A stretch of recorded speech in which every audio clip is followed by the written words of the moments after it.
Today we're going to be talking about the MVP, and specifically FanDuel's betting odds. Now, I'm not sure how much these odds differ from other sports books. You will have to do that research yourself if you are so curious. But in this video, we're just going to be covering FanDuel, the degenerates' favorite place to go do what they do best, give donations to the sports books, and I can tell you exactly what to do or not to do if you would like to avoid such a thing. And so without further ado, let's not take our time to get into the meat of the action. Nikola Jokic is the favorite. Now, before we really dive into this, I need to go through the criterion for the ideal MVP candidate. What constitutes a player that can or will win this award, or at least give themselves their very best shot? Health, individual statistics, and wins. And Nikola Jokic, he is the analytics darling, but it's not really even about that. The guy plays like every game. The guy just won the championship. That team is going to come back and be great again next year. He's going to be stuffing the box score again. He's upped his statistical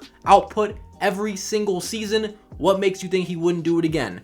Maybe a championship hangover. I suppose there may be a little step back for Denver. No Bruce Brown next year. I mean, that's not a huge piece to lose. You still have the main core of the team. That being said, is everybody going to play nearly as well? Maybe they'll take a step forward, but the sky certainly is the limit for this ball club. And Nikola Jokic, at the very least, is going to produce 25 points, 12 rebounds, 10 assists, or something around that, and that is good enough to be at the top of the MVP leaderboard. We'll see what other guys do, but if this guy wins 60 games on top of that, if he has as good of a season as he had last year or better, and he gets 60 wins, it's going to be hard to deny the man this award, especially after taking that championship. And the narrative that he got robbed, and you could argue there isn't much to that narrative. I think a lot of people run with that just because of how the season ended, and we have to remember, like, postseason play just does not factor into MVP. It doesn't. Regardless, the idea that he got robbed is still in the air, and it's something that could help his narrative. But next here on this list, we have another guy who has won 2 MVPs, who is always in this discussion, and over the last couple years, really feels disrespected in my opinion.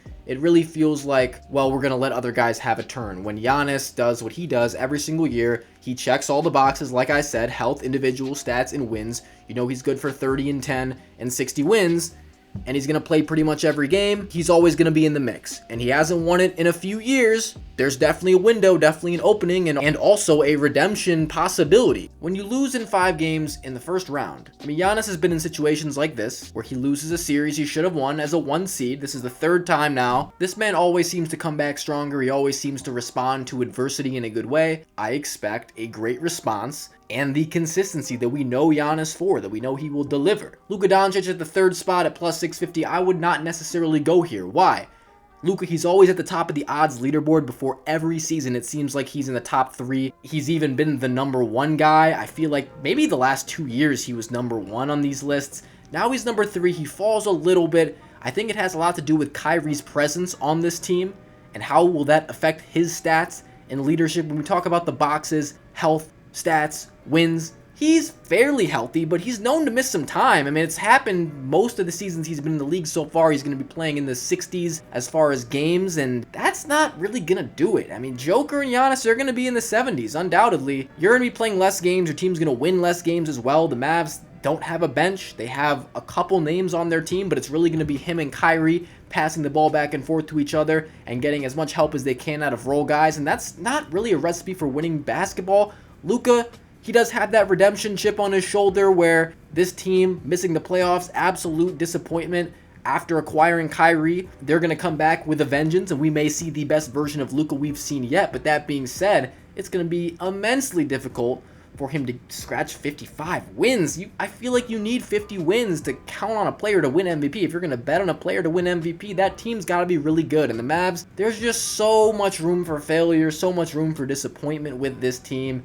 So much potential for chaos. I would totally avoid it. Joel Embiid is 4th here on the odds leaderboard, and this is one I would not touch with a 10-foot pole. Do not bet a cent of your hard-earned money on Joel Embiid to win MVP next year, because after all he did last season, everyone is being told this was the wrong play. The voters got it wrong. And yes, it has a lot to do with how the postseason unfolded, and that is a problem. People not understanding what the MVP is. It doesn't have anything to do with the playoffs. It doesn't matter if you score 0 points in a playoff game, which he has done, by the way. That's not what the award is based on. Joel Embiid had pretty much the best possible season he could have had as far as racking up stats, and of course playing a lot of games because his health is the biggest concern and always has been throughout his career. He does not check that box at all. He can get the stats. He can probably get the wins. There's a lot going on there in Philly. What is going to happen with James Harden? So many question marks there. But the idea that they would give him the MVP again, he would have to get so much better and his team would have to be the 1 seed almost certainly, which is not impossible by any means, but don't count on it, especially with the narrative coming off of last year. I see no chance they give him the award. I don't care if he averages 35 points per game. Jason Tatum. This is another guy that checks all of the boxes. Very durable, very consistent statistically throughout the regular season. He's going to get his 30 a game, and his team's going to be really good. So this is what drives the MVP voting and MVP winners. He's got all of that, and he's a guy that hasn't won one yet. So even more incentive for the voters to crown a new superstar MVP type player. Now we get to KD, we're going to lump in Devin Booker here as well. These are two guys. Stay away if you think you're smart for betting Devin Booker at plus 1,700. Yeah, it's a great value bet. Sure, you're not betting a lot to win a lot. The only way that Devin Booker or Kevin Durant wins the MVP is if the other guy gets hurt. It's the only way, because these dudes cancel each other out, especially with Bradley Beal. That's 3 players on your team that are going to be taking up huge stats, and if this team doesn't win 65, 70 games, why would you give it to one of these guys? They have so much help as far as superstar players. They're not going to be able to put up the same numbers that a Joker or Giannis will be able to put up. What's the point? Steph Curry is the last good pick here, unless you're feeling very cheeky and you want to go Shai Gilgeous-Alexander, which, listen, if you really feel that way, some people were talking about the Thunder winning 50 games. It's not going to happen, but whatever. I think you're pissing away money. You just got to stick to the big guns here. Steph Curry is probably the farthest I would go down this list. 1,400. He's got the offense all to himself. He says he feels like he's still in his prime. The Warriors, they definitely need a redemption story here. And if he plays a lot of games, you know he's going to fill up the box score. You know the Warriors can win a ton of games. The running back, pretty much the same team minus Jordan Poole, and then adding Chris Paul into the mix. Don't know how that's going to work at all. But if these guys can do anything, they can win basketball games. You have Steph Curry, Klay Thompson, Draymond Green, and Steve Kerr on your team. You're probably going to be a really good team. Add in Andrew Wiggins to the mix.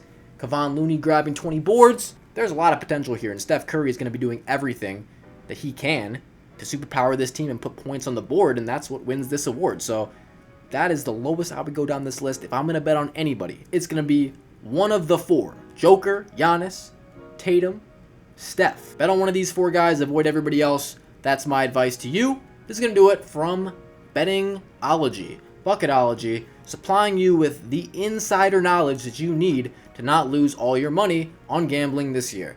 Peace out. I hope you enjoy your day. Let me know, what are the other dark horse picks for MVP?